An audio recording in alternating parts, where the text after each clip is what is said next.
और वह निरंतर सुरसुंदरी अपने विद्याधर भाई से कहती है, मुझे बैनाड द्वीप पर जाकर के छोड़ दो। बैनाड द्वीप, वहां पर तुम्हें जाके छोड़ दूं? भाई कहता है कि मुनि महाराज ने कहा तो है कि तुम्हारे पति के दर्शन तुम्हें वहां होंगे, लेकिन ये तो नहीं कहा ना कि आजकल में ही होने वाले हैं, अभी तो बहुत लंबा समय अवधि तो बताई नहीं। तो सुरसुंदरी कहती है कि तभी तो भाई, जब मुनि महाराज ये नहीं बोला कि कब होंगे, इसलिए मुझे बैनाड द्वीप छोड़ दो, मैं बैनाड द्वीप पर ही प्रतीक्षा करूंगी। विद्याधर को सुरसुंदरी के प्रति बहुत प्रेम भाव आ गया था। वो उसको अपनी सगी बहन के जैसा मानने लगा था।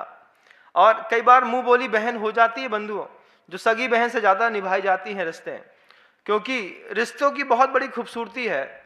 जन्मजात रिश्ते निभाने पड़ते हैं, और माने गए, दिमाग से चलाए गए जो रिश्ते हैं वो आदमी दिल से निभाता है, चाहे वो भाई बहन का हो, चाहे किसी और संबंध का हो।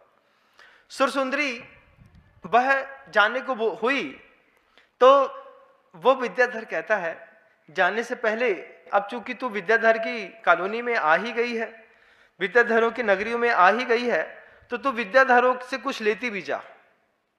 विद्याधरों ने, उस विद्याधर भाई ने सुरसुंदरी को कुछ मंत्र दे दिए, जिस मंत्रों को जिनबिंब के सामने बैठ करके तू कुछ अवधि तक इन चीजों का त्याग करके सिद्ध कर, ये मंत्र की शक्तियां तेरे को सिद्ध हो जाएंगी। जो मंत्र उधर पर विद्याधर ने सुरसुंदरी को दिए, वे मंत्र आज भी इस सृष्टि से लुप्त नहीं हुए हैं, ये सौभाग्य की बात है। आज भी उन मंत्र की शक्तियां, जिनबिंब, जिनालय, सबका प्रभाव है। इस सब के अभूतपूर्व प्रभाव को देखने के लिए आप 4 और 5 मई को बंधा जी के अस्य क्षेत्र में आइएगा बंधु। अपने आंख से आंख खोल करके स्वयं अस्य देखिएगा कि प्रतिमाएं किस तरीके का अभूतपूर्व अस्य करती हैं। मैं आपसे बोलूं कि प्रतिमा अस्यकारी है तो आप बोलेंगे पता नहीं क्या अस्य दिखाने वाले हैं, लेकिन मैं आपसे कहना चाहता हूं कि आप खुद आकर के अपनी आंख से देख लीजिए। आप खुद देख लीजिए कि भगवान का अस्य क्या है, उस यंत्र का अस्य क्या है, उस मंत्र का अस्य क्या है।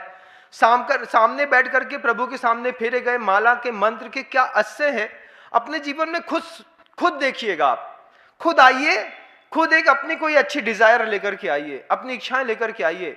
यहां पर बैठ करके उस मंत्रों के माध्यम से उसकी पूर्ति करने के लिए आप पुरुषार्थ करिए, और देखिए कि अजितनाथ भगवान 5000 में से 5000 की मनोकामनाएं कैसे पूरी करते हैं। मैं भ्रम में डालूं, मुझे भी अच्छा नहीं लगता। इतने महान गुरु का शिष्य हूं कि झूठ बोल करके, असत्य प्रलाप करके किसी को भटकाऊंगा तो मेरी पूरी कंपनी बदनाम हो जाएगी। तो मैं जहां पर मैं बैठा हूं वहां पर आकर के आप खुद देखिएगा। 4 और 5 मई को आप आएंगे, सुबह 6:30 बजे से लेकर के 9, 9:30, 10 बजे तक का वह अभूतपूर्व कार्यक्रम, जिसमें भगवान का अस्य आपको अपनी आंख से खुद दिखाई देगा।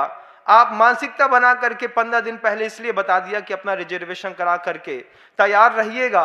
स्क्रीन में दिखने वाले नंबरों पे आप आने की पूर्व सूचना जरूर दीजिएगा। और अगर आपके कलश रखने का भाव है, आप रखना चाहते हैं, जैसे पिछले महीने में 5000 लोगों ने कलश रख दिए, ऐसे ही अगले माह की 5 मई को फिर 5000 सुपर कलश यहाँ पे रखने जा रहे हैं। आप पहले स्क्रीन पर दिखाई देने वाले नंबरों पे आप संकेत भेज करके अपने कलश बुक करा लें।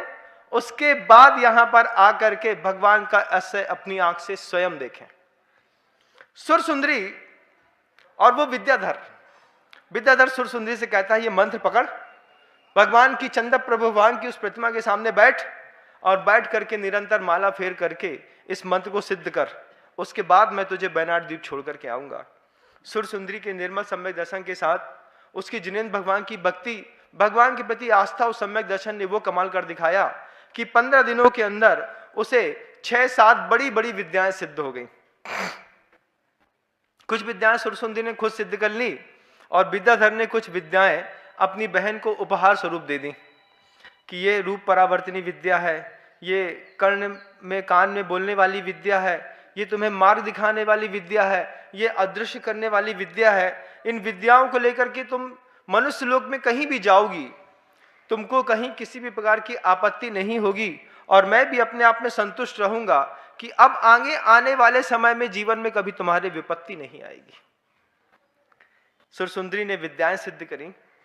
कुछ विद्याएं उस विद्याधर ने सुरसुंदरी को दी और बेनार्ड द्वीप पर वह भारी मन से उस विद्याधर ने सुरसुंदरी को वापस छोड़ दिया। एक जैसे समय आया हो और आकर के निकल गया।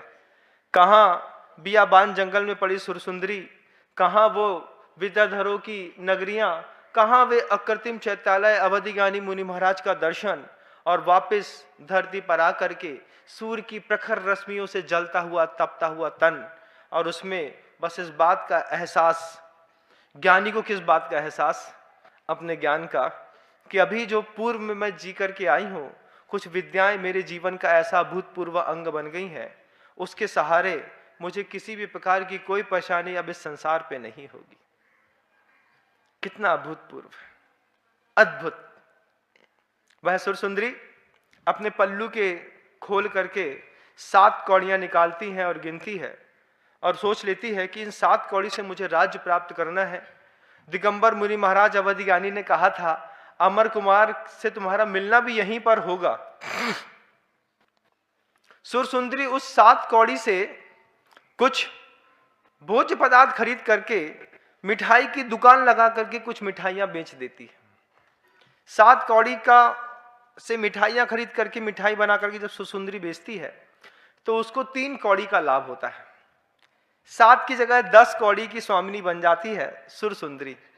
निरंतर उपक्रम करने पर धीरे धीरे धीरे करके सुरसुंदरी के पास करीब 100 से ज्यादा कौड़ियां इकट्ठी हो गईं। लेकिन कौड़ी इकट्ठी करना सुरसुंदरी का उद्देश्य नहीं था। उद्देश्य था 7 कौड़ी में पूरे राज्य को प्राप्त करना। 7 कौड़ी में इस तरीके का व्यवसाय करती रहूंगी तो राज्य कैसे प्राप्त होगा? इसी बीच गर्मी के दिन आ गए और सुरसुंदरी जो जंगल से लकड़हारे आते थे, उन लकड़हारों को पानी पिलाने का काम भी करने लगी। ठंडे मिट्टी के मटकों में पानी भर दिया और लकड़हा, जब भी गर्मी से तपते हुए लकड़हारे आते और लकड़हारों को वो पानी पिलाती, और पानी पीने के बदले में लकड़हारे एक दो कुछ ना कुछ लकड़ियां वहां पर छोड़ कर के चले जाते। धीरे धीरे बहुत बड़ा लकड़ियों का भंडार भी सुरसुंदरी के पास इकट्ठा हो गया। सुरसुंदरी ने उसको बेच करके भी धन इकट्ठा किया। लेकिन सुरसुंदरी के दिमाग में ये बात थी कि मुझे 7 कौड़ी में पूरा राज्य चाहिए।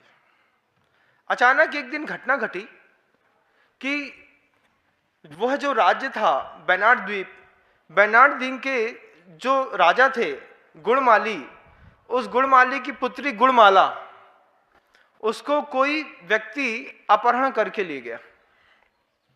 जब अपहरण करके ले गया, खूब ढूंढने पर खूब कोशिश करी लेकिन वो कहीं दिखाई नहीं दी, तो राजा ने मुनादी पिटवा दी कि जो भी मेरी उस कन्या को ढूंढ करके ला करके देगा, उसको उसके बदले में मैं आधा राज्य और अपनी पुत्री दोनों दूंगा। ये बात सुरसुंदरी के कान तक पहुंची और सुरसुंदरी ने विद्या का स्मरण करके सबसे पहले अपना रूप परिवर्तित कर लिया। रूप परिवर्तित करके वो जो सुरसुंदरी थी, अब वो सुरसुंदरी पुरुष के रूप में, विमल वाहन के रूप में आकर के लोगों को दिखाई देने लगी। अब कहीं भी जाती तो उसको अपने शील की रक्षा करने में ज्यादा तकलीफ ना होती। लेकिन विमल वाहन का चेहरा भी सुरसुंदरी से बहुत कुछ मिलता जुलता था। शरीर पुरुष का, आवाज पुरुष की, हर चीज पुरुष का, क्योंकि विद्या ने उसको रंग को, उसके रूप को बदल दिया। अब सुरसुंदरी दूसरी विद्या से पूछती है कि राजा ने ये मुनादी तो पिटवाई है, लेकिन वह कन्या है कहाँ? तो दूसरी विद्याधर के प्रभाव से विद्या ने आकर के बताया कि उस जंगल पर एक अंजन गुटिका करने वाले मांत्रिक ने उस कन्या का अपहरण कर लिया है, अंजन गुटिका लगाकर।